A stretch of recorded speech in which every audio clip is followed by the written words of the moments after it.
Hola, bienvenidos a la segunda tarea, a la segunda unidad de la materia de cosmovisión indígena. Vamos a ver ahora la dimensión política que puede alcanzar la espiritualidad, es decir, que no se queda en un ámbito de la conciencia, sino que en la acción, en la práctica. Y vamos a entender política como el sentido del convivir bien en comunidad. Ese es como el sentido más general de lo que es la política. A veces pensamos que política es estar aliados a un partido político, pero no, la política bien entendida es una linda palabra que nos hace tomar conciencia de qué somos, qué hacemos y qué fin comunitario podemos tener. Entonces, vamos a pensar que como seres humanos sí podemos llegar a llevarnos bien, tener un objetivo político de que todos estemos en buenas condiciones de vida, y eso precisamente hace como la base en la cosmovisión. Entonces, el objetivo de aprendizaje de esta unidad es entender las relaciones colectivas entre los seres humanos y la naturaleza, porque eso es precisamente lo político, cómo los seres humanos estamos tan dependientes unos de otros, que no porque uno tenga satisfechas todas sus necesidades y los demás tengan que trabajar para que ese tenga sus necesidades satisfechas, estamos bien. Lo político hace referencia precisamente a que todos podamos satisfacer nuestras necesidades según nuestras formas de vida y que no haya gente que explote a otras. Así sería el fin de la humanidad, un bien común, un destino con equidad, con justicia, donde todos podamos tener acceso a los recursos, a la comida, al alimento, a un aire libre de contaminación. Es decir, lo político está en función de qué destino le damos a la humanidad. Cuando pensamos que como especie humana tenemos que protegernos, que cuidarnos, vamos a tener más cuidado de cómo hacemos la cosa, de cómo nos relacionamos entre nosotros. Y otro de los objetivos de esta unidad es de entender las relaciones entre este mundo y otros mundos, porque habíamos visto en la otra unidad que en las distintas cosmovisiones los mundos pueden dividirse en submundos, el mundo del subsuelo, el mundo del cielo, donde pueden haber hasta 7 cielos de pronto. Entonces, relacionar a los seres humanos viviendo en el hoy, en el presente, con otros mundos del pasado o del futuro, también es parte de esta cosmovisión y de ese sentir político, de esa dimensión política de la cosmovisión. Volvemos a ese principio de que la cosmovisión no es una cuestión que está en nuestra mente, no es una cuestión que está en el corazón, no es una cuestión de misticismo, de experimentar ciertas sensaciones o percepciones, sino que es una cuestión que está todos los días presentes en nuestra vida. Por ejemplo, en la cerámica, las mujeres cuando pintan su cerámica, cuando hacen los distintos objetos cerámicos, están poniendo mucho de su cosmovisión. Lo que han aprendido, lo que han sido formadas como mujeres, eso se está plasmando en la cerámica. En el tejido también está la cosmovisión. Cómo vamos entretejiendo los hilos, cómo mezclamos los colores, es parte también de la cosmovisión. Hay estudios que muestran cómo la humanidad entera, a lo largo de todo el mundo, ha tomado como base el movimiento del sol, y según ese movimiento del sol, cómo va reflejando la sombra en la tierra, se van estableciendo figuras geométricas, figuras para decorar los tejidos, se va estableciendo la forma en cómo construir la casa. Por ejemplo, en la casa Achuar, va a ser muy interesante cómo está dividida entre la sección del hombre y la sección de la mujer. No todas las culturas dividen así la casa. Una casa entre los secoya, por ejemplo, es una casa grande en donde todos van a estar ahí presentes y el fuego se pone al centro de la casa. Y eso entonces implica una forma de relacionarse muy diferente de ellos con la vida, con la naturaleza y entre sí. Entonces, las formas distintas de pensarnos, de pensar nuestra relación con el mundo, se evidencian también en estos objetos de diario. ¿Qué tipo de utensilios tenemos en la cocina? Eso también es parte de la cosmovisión. ¿Dónde ponemos el fogón? ¿Cómo hacemos nuestros instrumentos? ¿Qué cosas hacemos para ir a pescar en el río? ¿Qué trampas tenemos? ¿Cómo diseñamos? Eso también es parte de la cosmovisión. Algo que también es importante es todos los pueblos tienen tecnología. A veces decimos, no, es que los países desarrollados tienen tecnología. Los países han desarrollado las tecnologías según sus necesidades. Pensemos solamente en los países en donde pasan 6 meses con hielo. Ellos tienen que ver cómo guardar la comida para pasar esos 6 meses en los que la tierra no produce. Eso no pasa acá en nuestro país. En nuestro país todo el año vamos a tener dispuestos los recursos como el agua, el oxígeno, el sol. A diario tenemos el sol, ¿sí? Puede que haya meses en los cuales llueve más y otros en los que llueve menos, pero no se oculta el sol por 6 meses como en otros países. Entonces, cada país, cada comunidad, cada pueblo desarrolla su tecnología de acuerdo a sus necesidades. Entonces, las trampas que hacemos, las redes que tejemos, la cerbatana, los venenos, todo lo que tenemos es tecnología, es decir, son las formas como manipulamos la naturaleza para que nos provea de los alimentos. Entonces, de esas formas que son muy sutiles para aprovechar la naturaleza, que no la destruyen por completo, sino que hacen que se siga reproduciendo la planta, los animales, que el agua siga fluyendo sin contaminarse. Esto también es tecnología. Y la tecnología está muy ligada a la forma de percibirnos y de estar en el mundo. Entonces vamos a prestar más atención de ahora en adelante a los objetos de la cerámica, por ejemplo, a cómo se teje una shigra, cómo se teje la canasta, la shanga, porque todas esas cosas son especiales de cada pueblo. No todos tejen de la misma manera. ¿Cómo se hace la chicha? Solo de una casa a otra ya hay diferencias en cómo se hace la chicha. Eso también es conocimiento tecnológico.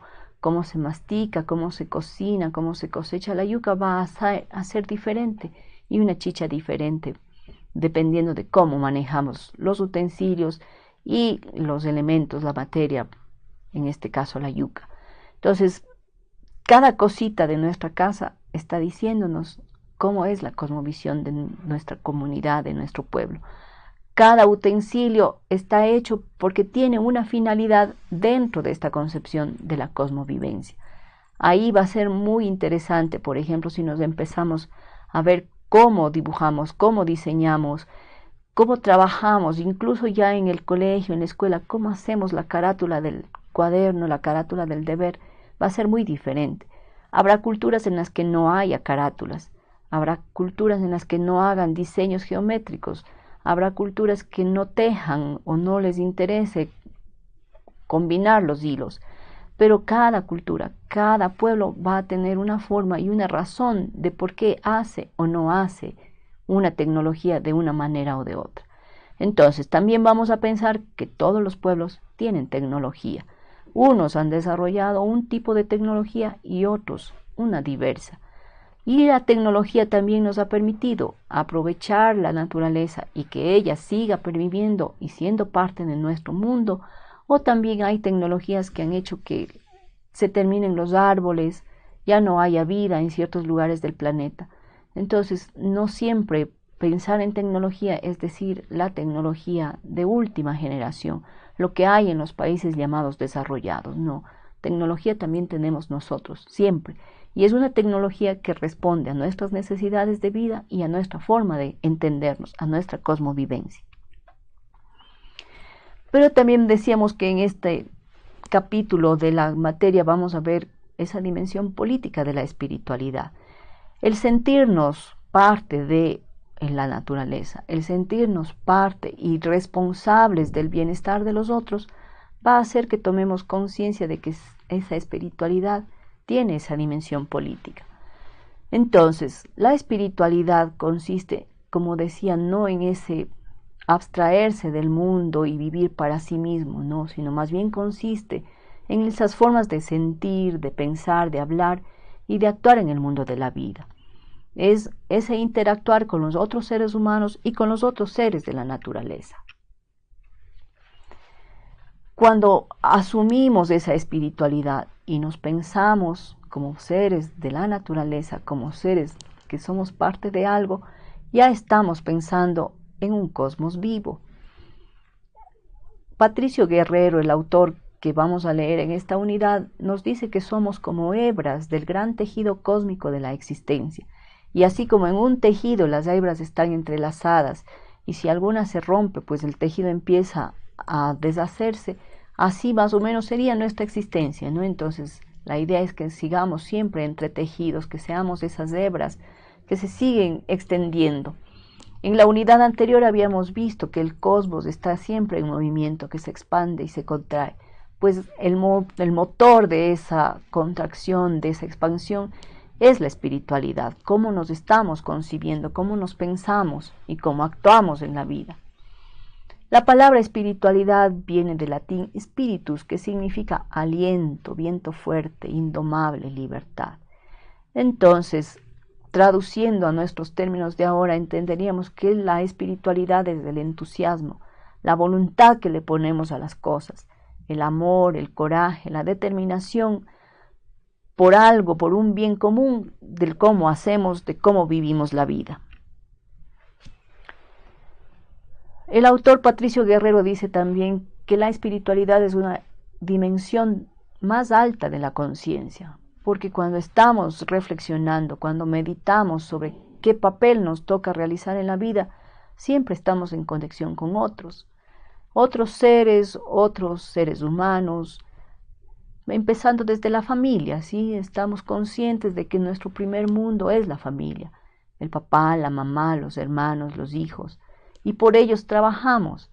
Tener conciencia de cómo el bienestar de la familia puede generar un bienestar mucho mayor en la sociedad, eso nos va haciendo tomar conciencia. Y eso es la espiritualidad, a eso estaríamos convocados los seres humanos a desarrollar un proceso más elevado de espiritualidad. ¿Por qué? Porque esa sensibilidad que se va desarrollando nos hace percibir cómo el otro vive. Si hay dolor, si hay sufrimiento, si hay alegrías, entonces vamos a estar conscientes de esas necesidades del otro. Si hay dolor, pues buscaremos las formas de que deje ese sufrimiento. Si hay alegría, pues fortaleceremos esas prácticas que nos dan alegría. Entonces, vivir comprometidos, dice Patricio Guerrero, con los dolores, los sueños, las esperanzas de otros o de la naturaleza, es una actividad espiritual. Y por eso dice él, la militancia por la vida, porque estamos pensando siempre en el bienestar de todo lo que tiene vida, es una profunda espiritualidad política. En esto nos hace tener conciencia de cómo nuestros movimientos, por mínimos que sean, están afectando de alguna manera el aire, los seres, los movimientos que hay. Todo lo que ahora se conoce como las energías que fluyen dependen de cómo estamos nosotros orientándonos, cómo estamos actuando dentro del mundo y en relación con los demás. Entonces, en esta unidad ponemos el énfasis sobre todo en eso, cómo llegar a tener conciencia de qué somos, quiénes somos, cómo es nuestra comunidad, cómo es nuestra familia, tiene esa dimensión política por la supervivencia. Nos pensamos dentro de nuestra comunidad, dentro de nuestro mundo, con todo lo que hemos aprendido a hacer, con toda la tecnología, ¿para qué? Para mejorar nuestra vida. Entonces sí es importante esa determinación política de que somos seres aquí en el mundo para vivir de mejor manera, no para explotarnos los unos a los otros. Y ahí hay que hacer conciencia, cómo el mundo nos está exigiendo un mundo de equidad o un mundo que es desigual. Ahí nos toca como profesores tomar conciencia de hacia dónde estamos pensando la educación. Si hacemos bien nuestro trabajo como profesores, si estamos dando realmente a los niños lo mejor de nosotros, porque esos niños van a ser el futuro del país, van a ser el futuro de la comunidad. Y a esos niños hay que enseñarles con el ejemplo. Entonces, es importante esta dimensión política, asumir que lo político significa el bienestar de todos y no esa dimensión de un partido político que a veces puede ser muy sectario, muy esquemático, muy de un pedacito nada más de no, para mí es esto lo importante, lo bueno, mi ideología y los demás no me interesan cómo están, cómo van a desarrollarse. No, la política así en un sentido muy amplio y ligada a este concepto tan bonito de la espiritualidad, de cómo concebimos no solo la vida en los animales, la vida en las plantas, sino cómo nos concebimos que esa vida tiene relación por esos principios que veíamos, ¿no? De la reciprocidad, de la complementariedad.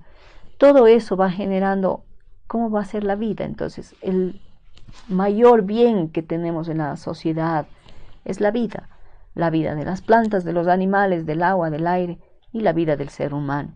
Entonces, esa conciencia espiritual llevada a su dimensión política del bienestar para que todos disfrutemos es el objetivo de esta unidad. Vamos a pasar entonces a ver las tareas. El texto que les queda por leer aquí se llama Corazonar la dimensión política de la espiritualidad y la dimensión espiritual de la política. Es del autor Patricio Guerrero y es parte de lo que hemos visto aquí, lo que él nos propone, ¿sí? Cómo empezar a sentir, ya no solo a razonar, sino a sentir con el corazón. Y con esa espiritualidad del corazón, pensar en la dimensión política de los seres humanos. Le pide la tarea entonces que escriba qué entiende usted por espiritualidad. Puede ayudarse con el texto de Patricio Guerrero o escribir lo que usted piensa, cómo en su comunidad, cómo usted ha crecido sintiendo la espiritualidad y la correspondencia entre la vida y la muerte. Vamos a hacer aquí ya algo más específico en el trabajo y vamos a pensar cómo se concibe la muerte, cómo se concibe el fin de la vida. Es decir, si nuestra vida va a seguir, va a prolongarse en otros seres o termina, y si termina, ¿de qué manera se hace? Entonces, en 2 páginas va a redactar sobre las costumbres que conserva en su comunidad cuando fallece una persona, cuando fallece un familiar, qué práctica se hace, porque está pensado en cómo va a pasar esa persona a otro mundo o cómo se va a transformar en otro ser. Entonces, para ese paso hay ciertas prácticas. Esas prácticas se conocen como ritos, y en esos ritos está mucho de la cosmovisión de cómo nos pensamos. Cómo hacer para que pase bien a la otra vida la persona que falleció, eso es parte de nuestro quehacer y está direccionado desde la cosmovisión de cómo entendemos el otro mundo o este mundo. Esas son las tareas para esta segunda unidad. Asimismo, si tiene alguna duda, por favor escríbanos, puede escribir al correo, puede escribir dentro del ABAC, dejar su mensaje. No pierda el ánimo, lea, si hay algo que no entiende en la lectura, también puede mandar un mensaje a la profesora para hacer un diálogo así a la distancia. Es una lectura bastante fácil porque más bien trabaja desde el ámbito de los pueblos originarios, de cómo se siente aquí, cómo se siente con el corazón. Ánimo en hacer la tarea, no abandonen, reflexiones sobre qué es para usted la espiritualidad y en esta dimensión por el bienestar con los demás. Nos vemos en una clase próxima. Gracias.